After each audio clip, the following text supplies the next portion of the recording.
Heart attack எல்லோருக்கும் பரிச்சயமான வார்த்தை. இளம் வயதினர் முதல் பெரியோர்கள் வரை யாரையும் விட்டு வைக்காத உயிர்கொல்லி. எப்போது வரும், ஏன் வரும், வந்தால் ஓப்பன் ஹார்ட் சர்ஜரி தானா? இதய பிரச்சனைகளை கண்டறிய வேறு வழிமுறைகள் இருக்கின்றனவா? ஆஞ்சியோகிராம் என்றால் என்ன? ஆதி பராசக்தி மருத்துவமனையின் இதயவியல் பிரிவு என்ன சொல்கிறார்கள்? வாருங்கள் கேட்போம். நான் டாக்டர் தினகரன். சரிங்க.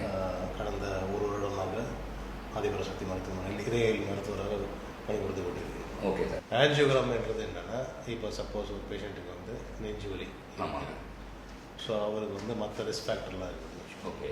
சுகர், நாள்பட்ட சுகர், கண்ட்ரோல் இல்லாத சுகர், பிபி அதிகமான உயர் ரத்தம், அவர் உடல் பருமன், கொலஸ்ட்ரால் வந்து அதிகமாக இருக்கிறது, நிறைய காரணங்கள்.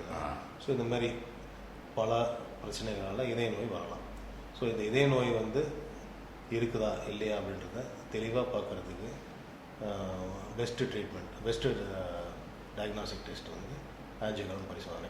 இதில் என்ன பண்ணுவோன்னா, கை வழியே வந்து ஒரு சின்ன ஊசி போட்டு அதில் ஒரு டியூப் அனுப்பி இதயத்துக்கு போகிற ரத்த குழாயில் அடைப்பு இருக்குதா இல்லையான்றதை தெளிவாக பார்க்கலாம். மிஷின் வந்து எக்கோ கார்டியோகிராம் மிஷின். இந்த மிஷின் எதுக்குன்னு பார்த்தீங்கன்னா, பேஷண்ட்டு ஹார்ட் பம்பிங் எப்படி இருக்குன்னு பார்க்குறதுக்காக இந்த மிஷின். இப்போ மோஸ்ட்லி நிறைய பேஷண்ட்ஸ் பார்த்தீங்கன்னா இசிஜியில் சேஞ்சஸ் இருந்தால் எக்கோ பார்க்க சொல்லுவாங்க.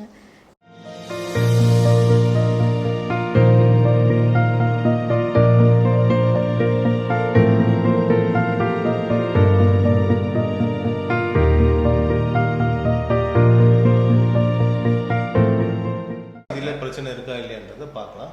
பட் ஆஞ்சியோகிராமில் தெளிவாக தெரியும். இந்த டிபார்ட்மெண்ட் வந்து சிசியூன்னு சொல்லுவாங்க, கரோனரி கேர் யூனிட்டு. ஆஞ்சியோக்காக வர பேஷண்ட்டை அப்சர்வேஷனுக்காக வைக்கிற இடம் இது. ப்ளஸ் வந்து ஆஞ்சியோ வர பேஷண்ட்டு ஃபஸ்ட்டு வரும்போது பயத்தோடவும் ஒரு படபடப்போடு இருப்பாங்க. நாங்கள் வந்து அவங்களுக்கு நல்லா நம்பிக்கை தர விதமாக பேசுவோம். அவங்கக்கிட்ட பேசி, இது வந்து ஒரு பெரிய ப்ரொசீஜரே கிடையாது, சின்ன ப்ரொசீஜர் தான். ஆஞ்சியோ வந்து ஒரு 20 நிமிஷத்தில் முடிய போகுது. ப்ரொசீஜர் நடந்துட்டு இருக்கும்போதே நாங்களும் டாக்டரும் பேஷண்ட்டுக்கிட்ட பேசிட்டு தான் இருப்போம். லோக்கல் அனஸ்தீசியா கொடுக்கறதுனால பேஷண்ட் வந்து கான்சியஸாக தான் இருப்பாங்க. இது 20 நிமிஷம் ப்ரொசீஜர் தான். இது முடிஞ்ச உடனே ஆப்ரேஷன் தேட்டர்லேருந்து நாங்கள் வெளியே ஷிஃப்ட் பண்ணிவிடுவோம். ஷிஃப்ட் பண்ணிவிட்டு சிசியூவில் வந்து ஒரு 2 ஹவர்ஸ் அப்சர்வேஷனுக்காக வச்சுருப்போம்.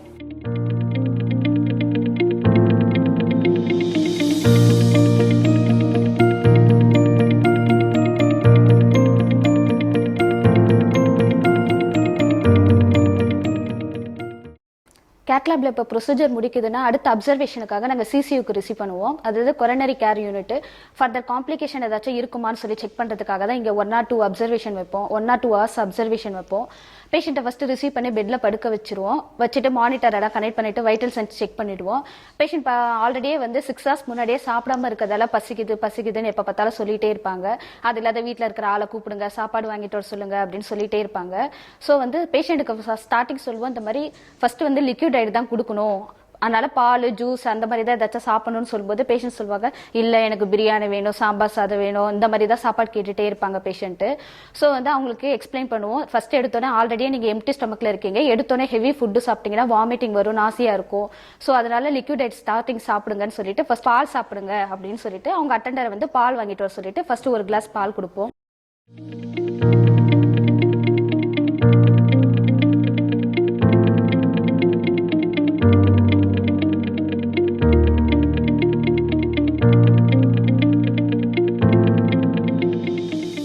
பேஷண்ட் வந்து ப்ரொசீஜர் முடிஞ்சதுக்கப்புறம் ஃபேமிலி மெம்பர்ஸ் யாராவது ஒருத்தரை பார்க்கணுன்னு சொல்லுவாங்க. ஸோ நாங்கள் சொல்லுவோம், இது வந்து ஹை ரிஸ்க்கான ஏரியா, ஸ்டெரைல் ஏரியா, அதனால் ஒரு மெம்பர்ஸை மட்டும் உள்ளே அலோவ் பண்ணுவோன்னு சொல்லுவோம்.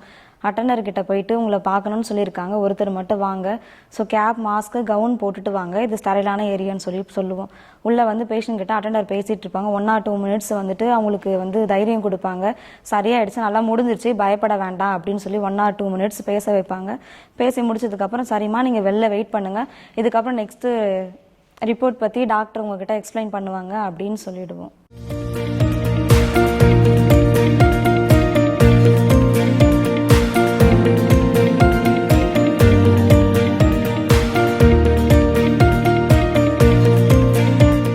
இது வந்து கேத்லாப் இருதய உள் ஆராய்வு கூடம். இதோட பர்பஸ் என்ன அப்படின்னு சொல்லி பார்த்தோன்னா, இதயத்துக்கு போகிற ரத்த குழாயில் ஏதாவது அடைப்பு இருக்கா அப்படின்னு டெஸ்ட் பண்ணுற ஒரு கருவி பேர் தான் கேத்லாப். இதோட அட்வான்ஸ் என்ன அப்படின்னு சொல்லி பார்த்தோம்னா, இங்கே இருக்கிற மிஷினோட அட்வான்ஸ் இது வந்து தமிழ்நாட்டில் செகண்ட் மிஷினாக இன்ஸ்டால் பண்ணப்பட்ட மிஷின். இதோடைய இது என்ன அட்வான்ஸ் என்ன அப்படின்னு சொல்லி பார்த்தோன்னா, இது வந்து பேஷண்ட் டேபிள். பேஷண்ட் வந்து இங்கே படுத்துட்ருப்பாங்க. இங்கே படுத்துட்டு இருக்கும்போது கை வழியாக ஒரு சின்ன டியூப் போடுவாங்க. டியூப் போடும்போது இது வந்து எக்ஸ்ரே டியூப். இதில் வந்து நம்ம எக்ஸ்ரே ப்ரொடியூஸ் பண்ணும்போது பேஷண்ட் மேலே பட்டு இமேஜ், இது வந்து இமேஜ் இண்டஸ்ட்ரியர் மூலிமா இமேஜ் கேப்சர் பண்ணி நமக்கு வந்து அங்கே இருக்கிற மானிட்டர் வந்து லைவ் மானிட்டர். அந்த லைவ் மானிட்டர் நமக்கு தெரியும். இதோட ஸ்பெசிலிட்டி என்ன சொன்னால், லைவ் மானிட்டர் பக்கமே ரோட் மேப் மானிட்டர் கொடுத்துருக்காங்க. இதுக்கு முன்னாடி வெர்ஷனில் ரோட் மேப் மானிட்டருக்குன்னு தனியாக ஒரு மானிட்டர் இருந்தது. நம்ம பார்க்கும்போது தனியாக தெரியும். ஸோ இது பக்கத்திலே கொடுத்துருக்கனால ரெண்டுமே கம்பேர் பண்ணுறது நம்ம வசதியாக இருக்கும். அதுக்கப்புறம் கீழே பார்த்தோம் அப்படின்னு சொன்னால் ஸ்டென்ட் பூஸ்ட் மானிட்டர் எதுக்கு அப்படின்னு சொன்னால், ஸ்டென்ட் எவ்வளோ எக்ஸ்பேண்ட் ஆகிருக்கு அப்படின்னு பார்க்கறதுக்காக ஸ்டென்ட் பூஸ்ட் மானிட்டர். பக்கத்தில் ஹீமோடைனமிக் மானிட்டர் இருக்குது. மேலே இன்னொரு மானிட்டர் அட்வான்ஸாக கொடுத்துருக்காங்க. அது எதுக்கு அப்படின்னு சொன்னால், நம்ம சப்போஸ் ஆர்டரியில் எவ்வளோ பிளாக் இருக்குது, கால்சியம் பிளாக்காக என்னென்னு பார்க்கும்போது நம்ம ஐவாஸ் அந்த மாதிரி ஒரு கருவியை யூஸ் பண்ணும்போது அதில் அந்த மானிட்டர் வந்து டிஸ்பிளேல ஸ்ட்ரெயிட்டாக நம்ம பார்க்கலாம். கனெக்ட் பண்ணும்போது அந்த மானிட்டர் ஒன்று எக்ஸ்ட்ரா கொடுத்துருக்காங்க இதுக்கு.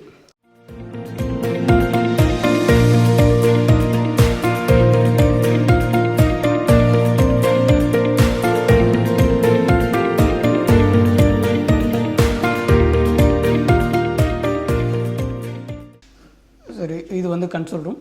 இது கன்சோல் ரூமில் என்ன அப்படின்னு சொன்னால், உள்ளே எடுக்கிற எல்லா விஷயமுமே லைவ் மானிட்டர் மூலிமா எங்கள் கன்சோல் ரூமில் தெரியும்.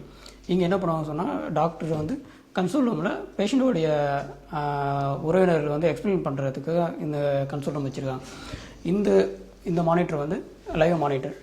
இந்த மானிட்டரில் உள்ளே பண்ணுற எல்லா விஷயமுமே லைவாக அந்த மானிட்டரில் தெரியும். இந்த மானிட்டரில் எக்ஸ்பிளைன் பண்ணலாம் பேஷண்ட்டுக்கு.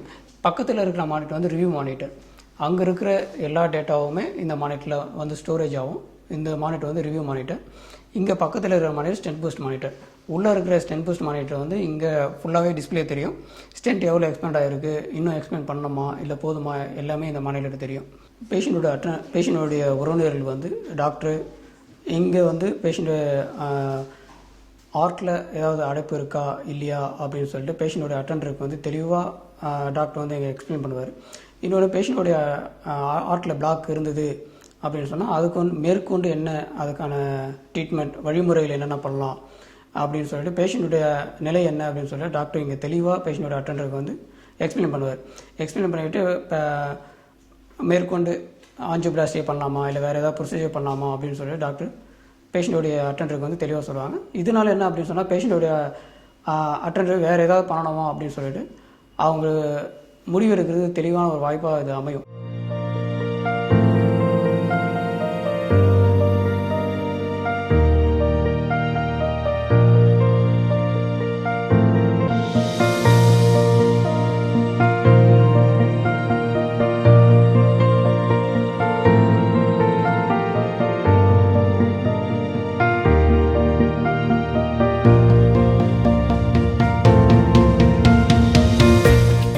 ஆதிபராசக்தி மருத்துவமனை, அம்மாவின் அரவணைப்பு.